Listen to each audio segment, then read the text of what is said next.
ಇಲ್ಲಪ್ಪ, ಇದನ್ನೆಲ್ಲ ನಾನು ಇವಾಗಲೂ ಕ್ಲೀನ್ ಮಾಡ್ತೀನಿ, ನೀನೇನು ಯೋಚನೆ ಮಾಡಬೇಡ. ಅಪ್ಪ ಅಮ್ಮ ನಿಜ ಹೇಳಿ, ಅದು ನಿಧಿ ಗೊಂಬೆ ನೀವೆಲ್ಲಾದ್ರೂ ನೋಡಿದ್ರಾ? ಇಲ್ಲಪ್ಪ, ನನಗ್ ಗೊತ್ತಿಲ್ಲ. ರೀ, ನೀವ್ ನೋಡಿದ್ರಾ? ಚೆನ್ನಾಗಿ ಹೇಳ್ತೀಯ.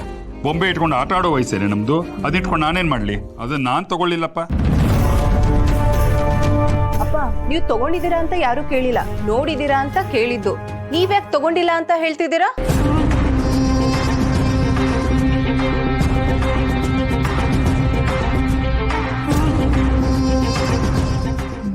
ಅಯ್ಯೋ ನೋಡಿ, ನಿಮ್ ಮಗಳು ನಿಮ್ಗೆ ಎದುರು ಮಾತಾಡಕ್ ಶುರು ಮಾಡಿದಾಳೆ. ಆಡ್ದೆ ಏನ್ ಮಾಡ್ತಾಳೆ? ಸಹವಾಸದಿಂದ ಸನ್ಯಾಸಿ ಕೆಟ್ಟ ಅನ್ನೋ ಹಾಗೆ. ಕಳ್ದೋಗಿರೋ ಗೊಂಬೆಗೆ ಇವಳು ಕಣ್ಣೀರ್ ಹಾಕೋದಂತೆ, ಅದನ್ನ ನೋಡಿ ಇವಳು ಸಂಕಟ ಪಡೋದಂತೆ. ಚೆನ್ನಾಗಿದೆ. ಸಾರಿ ಆಂಟಿ, ಇದು ನಿಮ್ಗೆ ಬರೀ ಗೊಂಬೆ ಆಗಿರ್ಬಹುದು, ನನಗಲ್ಲ. ನಿಧಿ, ನೀ ಸ್ವಲ್ಪ ಸುಮ್ಮನೆ ಇರು. ಸುಮತಿ, ನಾವೇ ಎಲ್ಲೋ ಕಣ್ತಪ್ಪಿಟ್ಟಿರ್ಬೇಕು, ನಾ ಹುಡುಕ್ತೀನಿ. ಅಯ್ಯೋ, ದಾರಿ ತಪ್ಪೇ ಬಂದಿದ್ದಾಗಿದೆಯಂತೆ, ಇನ್ ಕಣ್ ತಪ್ಪಿಸಿಡೋದ್ರಲ್ಲಿ ಏನು ವಿಶೇಷ ಇಲ್ಲ. ಬೇಕಂತ ಬಂದದ್ದಲ್ಲ, ದಾರಿ ತಪ್ಪಿ ಬಂದದ್ದು. ಹೋಗಲಿಕ್ಕೆ ಮನಸ್ಸುಂಟು. ನಡಿಯೇ.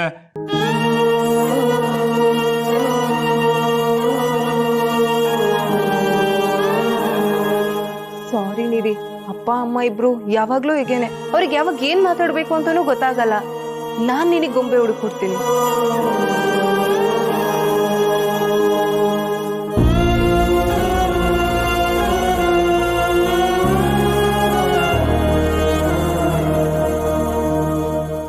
ಇಲ್ಲ ಪುಟ್ಟ, ಆದಷ್ಟು ಬೇಗ ನಾನೇ ಯಾವುದಾದ್ರೂ ದಾರಿ ನೋಡ್ತೀನಿ.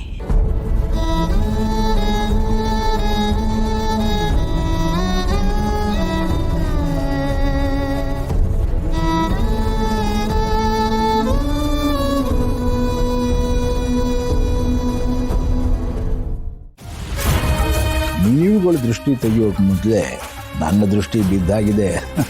ಇನ್ನೇನು ಮಾಡಿದ್ರು ವ್ಯರ್ಥ.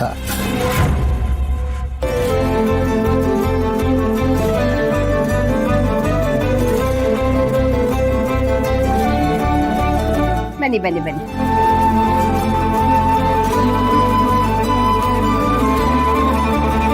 ಆ ಕರ್ಣ, ಎಲ್ಲ ಚೆನ್ನಾಗಾಯ್ತಾ? ಏನು ನೀನು ಹೆಂಡತಿ ಮಾತೇ ಆಡ್ತಿಲ್ಲ? ನಾಚಿಕೆನಾ? ಯಾಕೆ? ಇಲ್ಲ, ಏನು ಮಾತಾಡಬೇಡ ಅಂತ ಹೇಳಿದಾನ? ಇಲ್ಲ ಅಂಕಲ್, ಹಾಗೇನಿಲ್ಲ. ರಮೇಶ, ಈಗಾಗಲೇ ನಾವು ಅವನ್ನ ಗೋಡಿಕೊಂಡಿದ್ದೀವಿ, ನೀನ್ ಬೇರೆ ಕಾಲು ಎಳಿತಾ ಇದೆಯಲ್ಲ. ಹಾಯ್ ಅಮ್ಮ, ನಿನಗಿಂತ ವಯಸ್ಸಿನಲ್ಲಿ ಚಿಕ್ಕವನು ನಾನು. ಇದೇ ಚಾನ್ಸ್ ರೇಗಿಸೋದಕ್ಕೆ. ಇಲ್ಲಿ ತುಂಬ ಸುಸ್ತಾಗಿದೆ ಅಂತ ಕಾಣುತ್ತೆ, ಹೋಗಿ ರೆಸ್ಟ್ ತಗೊಳ್ಳಿ. ಆಮೇಲೆ ಕೂತ್ಕೊಂಡು ಮಾತಾಡೋದು ಇದ್ದೇ ಇರುತ್ತಲ್ಲ.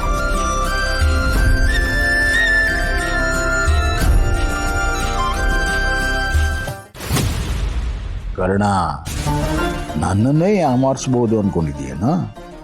ನಿನ್ನ ಭ್ರಮೆಗಳನ್ನೆಲ್ಲ ಹೀಗೆ ಒಂದೊಂದೇ ಪುಡಿ ಮಾಡ್ತಾ ಹೋಗ್ತಾ ಇರ್ತೀನಿ, ನೋಡು. ರೋಸಿ ಅವ್ರು ಫೋನ್ ಮಾಡಿದ್ರು. ನಿಧಿ ಯಾವ ಲ್ಯಾಬ್ ಎಕ್ಸಾಮ್ ಅಟೆಂಡ್ ಮಾಡಿಲ್ವಂತೆ. ಫೋನ್ ಮಾಡಿದ್ರೆ ರಿಸೀವ್ ಮಾಡ್ತಿಲ್ಲ. ಎಲ್ಲೋಗಿದ್ದಾರೆ? ಅವಳು ಗೊಂಬೆ ಕಾಣ್ತಿಲ್ಲ ಅಂತ ಹುಡುಕ್ತಿದ್ಲು. ಮುದ್ದುನಾ? ಹಾ. ಏನ್ ಹೇಳ್ತಿದ್ದೀರಾ?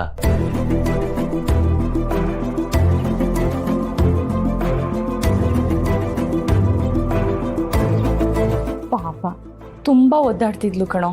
ಇವ್ರು ಯಾಕೆ ಹೀಗೆ ಮಾಡ್ತಾರೆ? CCTV ಚೆಕ್ ಮಾಡೋಣ ಇರಿ.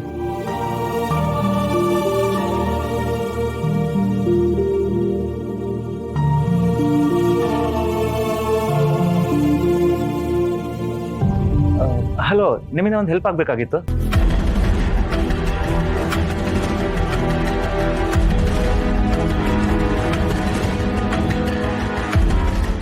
Thank you.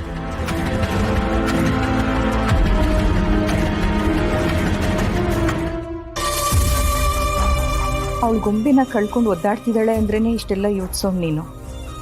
ಇನ್ನು ನಿಮ್ಮಿಬ್ರು ಜೀವನ ದೂರ ದೂರ ಇರೋಕೆ ಹೇಗೆ ಸಾಧ್ಯನೋ ಕರ್ಣ? ಇದನ್ನೆಲ್ಲ ಹೇಗೆ ಸರಿ ಮಾಡೋದು?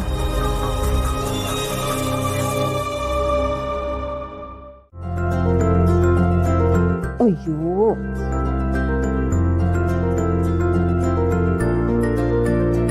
ಏ ಮೋಡ್ಜಡೆ ನನ್ ಕಣ್ ತಪ್ಸಿ ಅಡಿಗೆ ಮನೆಗೆ ಬಂದ್ಬಿಟ್ಟ ನೀನು.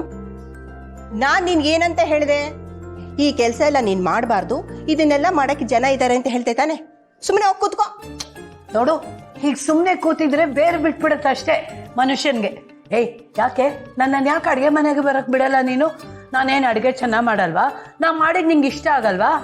ಅಯ್ಯೋ ಚಿನ್ನ, ನೀನ್ ಮಾಡಿದ ಅಡಿಗೆ ಚೆನ್ನಾಗಿಲ್ಲ, ರುಚಿ ಇಲ್ಲ ಅಂತ ಹೇಳಿದ್ರೆ ನನ್ನ ನಾಲ್ಗೆ ಸತ್ತಂಗೆ ಕಣೆ. ನನ್ ಪ್ರಾಬ್ಲಮ್ ಅದಲ್ಲ. ಮತ್ತೇನು? ನಾನು ನೀನು ಏನಂತ ಮಾತಾಡ್ಕೊಂಡಿದ್ವಿ? ಏನ್ ಮಾಡಿದ್ವಿ?